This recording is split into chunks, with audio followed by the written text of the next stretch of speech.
Hi, Dr. Nikisa Rogers again. This series is going to explore vitamin D sufficiency as it relates to ancient history.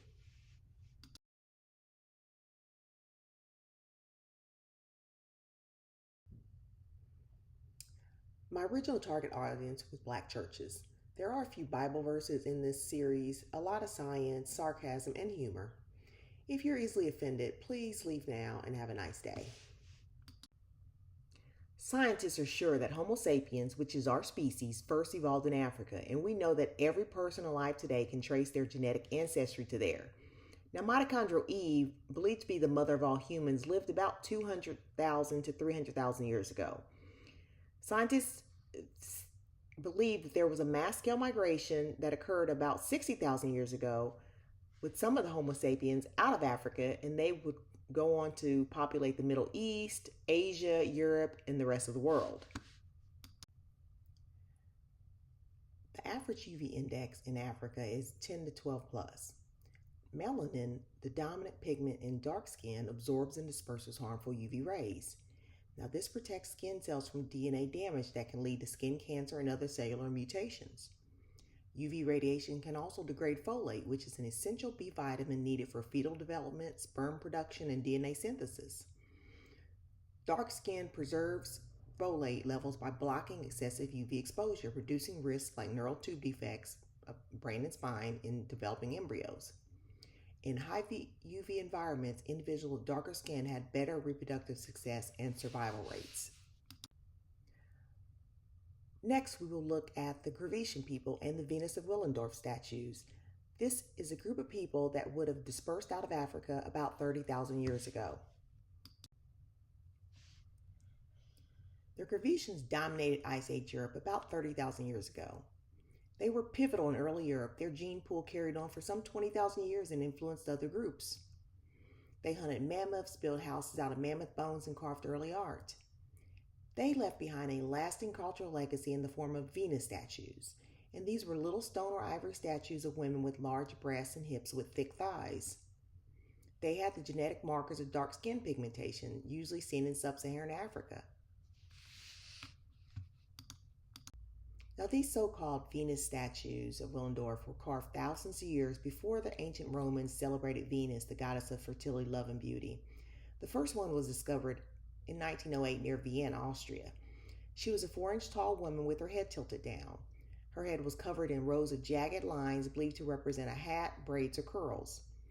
She did have large breasts and ample belly with an any belly button and thick thighs. Since that time, nearly 200 similar statuettes have surfaced from all sites across Europe. Now, it's unclear why Ice Age people carved these little figurines, but it does indicate a shared culture across Europe. Venus's mature body, possibly of a middle-aged woman showing signs of past pregnancies. It may have been a symbol of hope, survival, and longevity, possibly related to fertility. Her ample breasts could be perceived as a pregnant or nursing mother. Could have been an erotic symbol. During the Ice Age, excess body fat was not common and therefore would have been appreciated. They do know that they were carved from limestone, which was not typically found in Willendorf. And based upon a 3D technology study in 2022, they determined that the materials likely originated in northern Italy.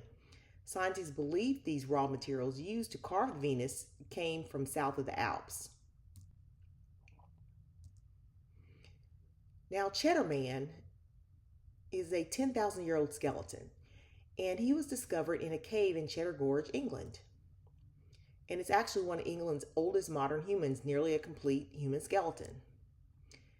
They determined through DNA analysis that his ancestors would have migrated into Europe at the end of the last ice age. He had genetic markers of dark skin pigmentation, usually seen in sub-Saharan Africa. He also had the genes for blue eyes.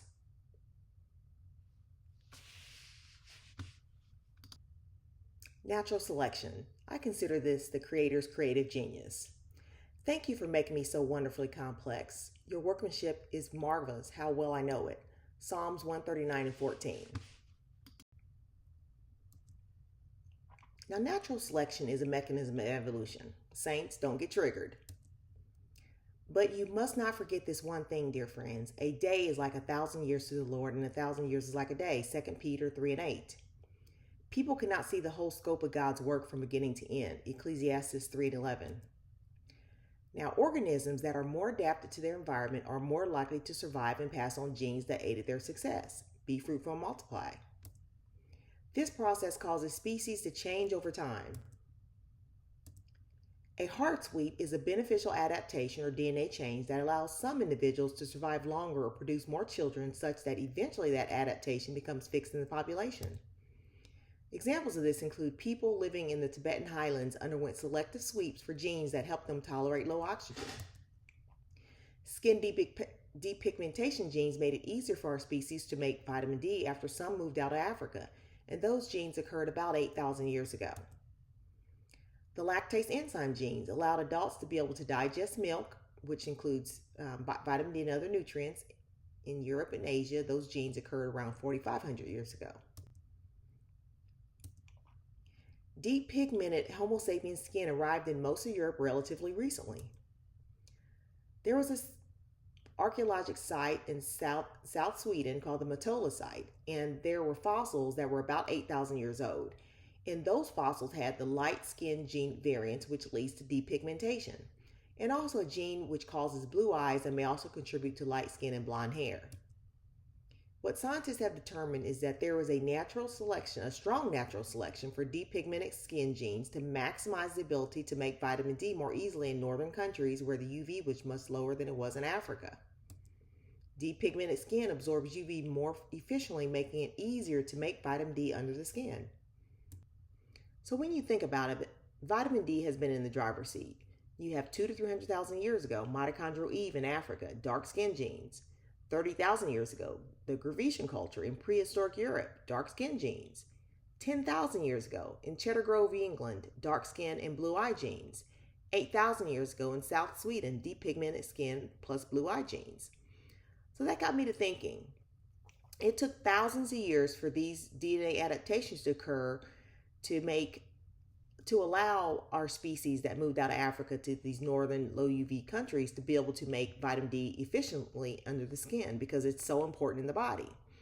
But what does that mean for people like me that would have came here not through this natural process of migration, but more of an abrupt process? And that would have been through the transatlantic slave trade. That was a forced abrupt migration out of Africa. Enslaved African genes would not have had the opportunity to go through natural selection to adjust skin pigmentation to levels that would be advantageous in northern low UV countries. As a result, many Black people are deficient in vitamin D. This is a possible explanation for many chronic diseases within the Black community. So in summary, all humans can trace ancestry to Africa. There was a mass migration that began about 60,000 years ago. Dark skin protected against high UV in Africa, preserving folate and reducing DNA damage. Early Europeans, Grecians, had dark skin genes, hunted mammoths, and carved Venus statues. Cheddar Man lived about 10,000 years ago, and he had dark skin and blue eyes. Depigmented skin genes appeared about 8,000 years ago in northern Europe, aiding vitamin D synthesis in the skin.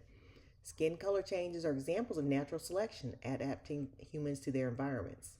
Forced migration through the transatlantic slave trade brought dark-skinned populations to low UV regions without time for genetic adaptation. I believe that this is a result of higher rates of vitamin D deficiency and related chronic diseases in Black communities today.